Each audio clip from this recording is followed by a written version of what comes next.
하나님 아버지 감사합니다. 화요일입니다. 오늘도 눈을 뜨게 하시고 하루를 출발하게 하시네 감사합니다. 이 자연세계의 아름다움을 보며 우리의 마음이 맑아지게 하시고 말씀을 듣고 읽고 배우며 우리 심령이 더욱 견고해지게 하옵소서. 예수님 이름으로 기도합나이다. 아멘. 오늘은 열왕기상 19장 11절로 21절입니다. 제가 읽습니다.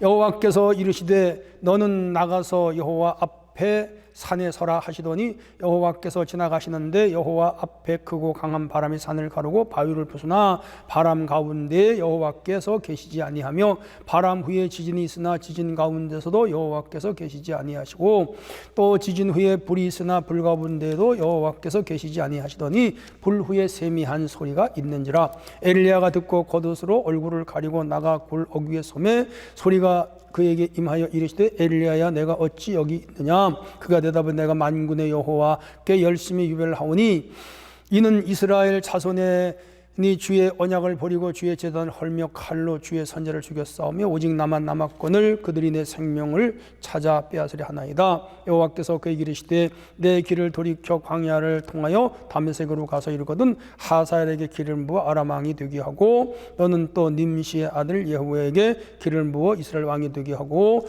또 아벨 무홀라 사밧의 아들 엘리사에게 기름을 부어 너를 대신하여 선지자가 되게 하라.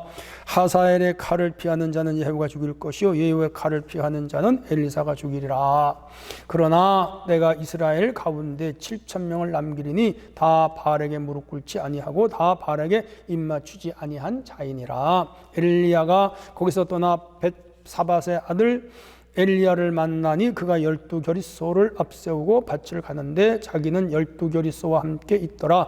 엘리야가 그리로 건너가서 겉옷을 그의 위에 던졌더니 그가 소를 버리고 엘리야에게로 달려가서 이르되 청하건대 나를 내 부모와 입맞추게 하소서. 그리한 후에 내가 당신을 따르리이다. 엘리야가 그에게 이르되 돌아가라. 내가 너에게 어떻게 행하였느냐 하니라. 엘리사가 그를 떠나 돌아가서 한 겨릿소를 가져다가 잡고 소의 기구를 불살라 그 고기를 삶아 백성에게 주어 먹게 하고 일어나 엘리야를 따르며 수종들더라. 아멘.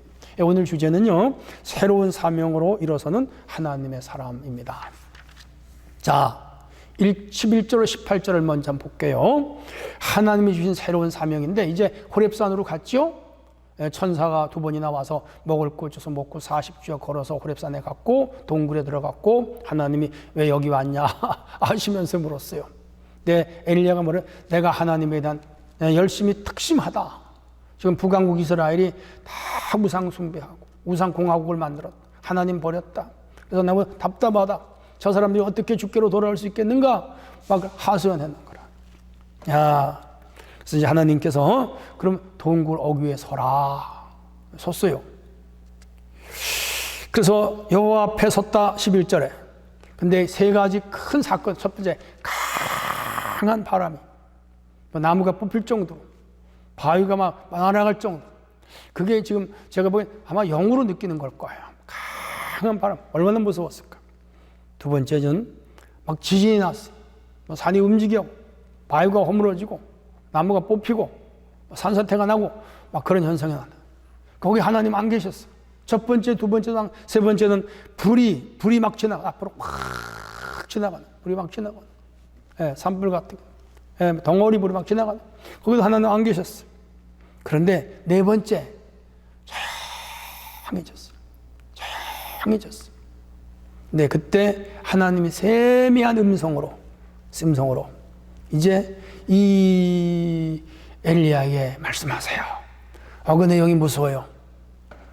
첫째는 너가 아람으로 가면 하사엘을 만날 텐데 그에게 기름을 부어 왕으로 삼으라.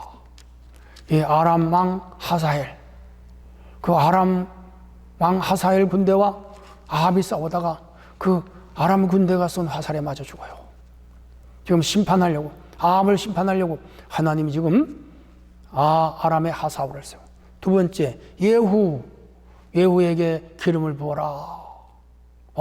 예후가 이제 왕이 되고 이제 반란을 일으키면서 이 이세벨을 죽여요. 아합 가문을 심판하는 거죠. 그 다음에 세 번째, 엘리사가 밭을 가고 있을 텐데 그를 이제 기름 부어서 선지자로 삼으라. 후계자, 제자로 삼으라. 그가 이제 또 이 아합의 가문을 심판하는 그런 사람으로 등장을 해요. 그리고 바알을 따르지 않는 거룩한 7,000명의 사람들을 숨겨놨다. 제가 어제 3,000명이라고 수정합니다. 7,000명을 숨겨놨다. 그래서 그들이 이제 같이 북이스라엘을 개혁할 것이다 라고 엘리야에게 힘을 실어줘요. 하나님은 우리에게도 언제나 새로운 사명을 주신 분이에요. 우리가 낙심하지 절망할 필요가 없어요. 어떤 상황에서도 우리에게 늘 새로운 사명을 주십니다. 저는 우리가 이번 6월 23일 날 또 전도축제 하는데 우리 교회에 주신 사명이라고 생각해요. 모든 성도가 한마음이 되어 그냥 교회를 채우겠다는 그런 마음이 아니라 내 옆에 있는 한 영혼을 불쌍히 여기는 마음으로 그를 구원해야겠다는 작정과 함께 기도할 때 그를 전도하고 구원하고 그래서 교회가 부흥하는 역사가 일어날 거라고 생각합니다. 전도 집회를 위한 전도가 교회를 채우기 위한 전도가 아니라 한 영혼을 사랑하고 긍휼히 여기는 마음으로 그를 구원해내게 했다는 본질적으로 접근할 때 영혼 구원 전도가 이루어지고 또 교회도 부흥하는 놀라운 역사가 일어날 거예요. 우리 사명을 찾는 계기가 됐으면 좋겠습니다. 자, 사명을 받았습니다. 호렙산에서 세미한 음성 가운데 주님의 음성을 들었습니다. 엘리야는 거기서 내려와요. 제일 먼저 엘리사를 찾아갑니다. 12결이 소 24마리예요. 밭을 가는데 이거는 이 엘리사 개인이 집에 소 24마리가 있어서 밭을 가는 게 아니라 그 동네 공동체 경작이었던 것 같아요. 촌락 공동체니까. 그 중에 바로 엘리사가 12번째 2마리 소로 밭을 가는데 그 소가 엘리사의 소일 거라고 생각을 해요. 그렇게 해서 엘리야가 자기의 겉옷을 던졌더니 그건 자기를 따르라는 거예요. 마치 예수님이 베드로, 요한, 야고보, 안드레 부름과 비슷해요. 마태를 세관에 앉았는데 나를 따르라 따랐던 것과 비슷해요. 예수님 사역이 엘리사의 사역과 비슷한 점이 많아요. 후계자예요. 그랬더니 엘리사가 엘리야를 알아보고 제가 따르겠습니다. 그런데 부모와 작별을 하겠습니다. 그리고 자기가 아까 밥 갈던 소를 2마리를 잡아서 잔치하고 모든 걸 정리하고 전적으로 따라놨어요. 이거 뭐죠? 헌신과 단호한 결단과 그리고 용기가 필요해요. 바울도 예수님을 따르는데 결단과 용기가 필요했고요. 모세도 하나님의 종으로 나가는데 결단과 또 용기가 필요했죠. 베드로, 요한, 야고보, 안드레, 바돌로메, 마태, 요한 다 예수님 제자가 됐는데 결단과 용기가 필요했죠. 여러분이 교회를 다니고 신앙생활을 하고 직분을 받을 때도 결단과 용기가 필요했죠. 우리가 주님을 따름에 이런 결단과 용기가 필요합니다. 그리고 끝까지 순종할 때 뭐죠? 기적이 일어나는 것이죠. 자, 여기서 질문이 있습니다. 하나님이 엘리야에게 세미한 음성을 들려주신 사명이 구체적이었어요.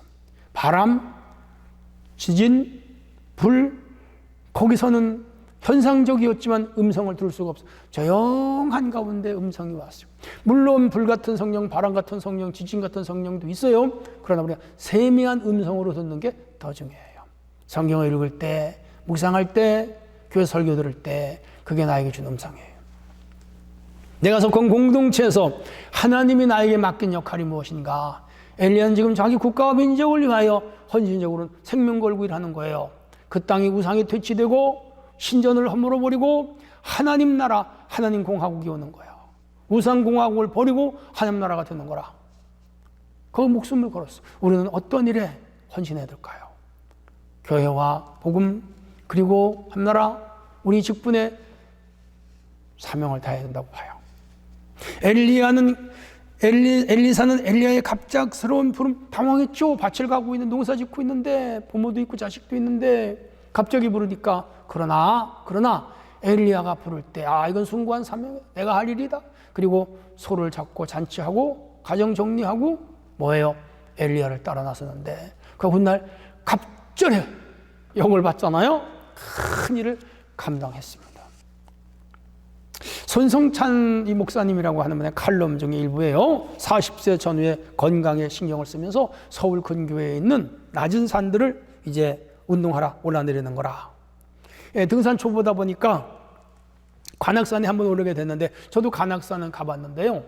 이쪽 서울대 공대 뒤로 가는 게 있고, 구릉으로 가는 게 있고, 과천서 올라오는 게 있고, 낙성대에서 올라오는 게 있고, 또 이쪽 안양에서 올라간 여러 등산로가 있는데 다 험해요.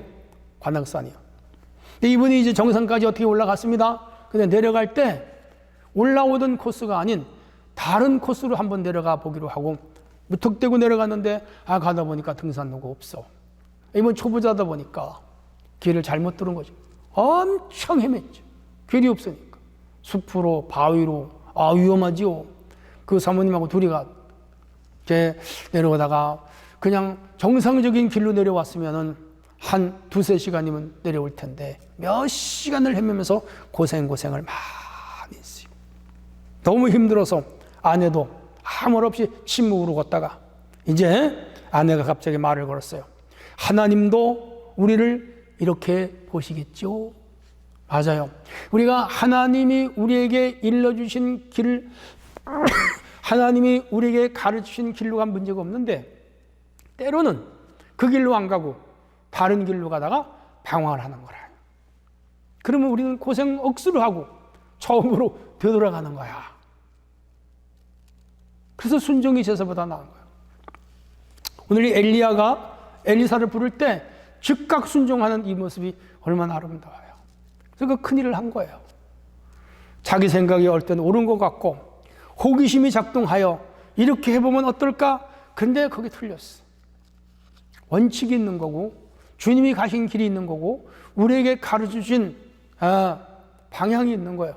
그 길로 처음부터 순종하면 고생하지 않고 목적까지 달성할, 목적지까지 이룰 수가 있는 것이죠. 우리 한번 깊이 생각하는 시간 됐으면 좋겠고요. 중요한 건 엘리사가 결단, 용기가 필요했다. 오늘 우리도 삶에 때로는 결단과 용기가 필요하다. 주를 위하여, 교회를 위하여, 복음을 위하여, 함나라를 위하여, 그리고 하나님 은혜와 사명 감당을 위하여 그럴 때가 필요해요. 늘 용기 있게 살아가는 성도가 되기를 축복합니다. 하나님 아버지 감사합니다. 오늘도 말씀을 마음에 담고 험한 세상 낙심치만 오늘 하루도 또 승리하도록 우리를 이끌어 주옵소서. 예수님 이름으로 기도합나이다. 아멘.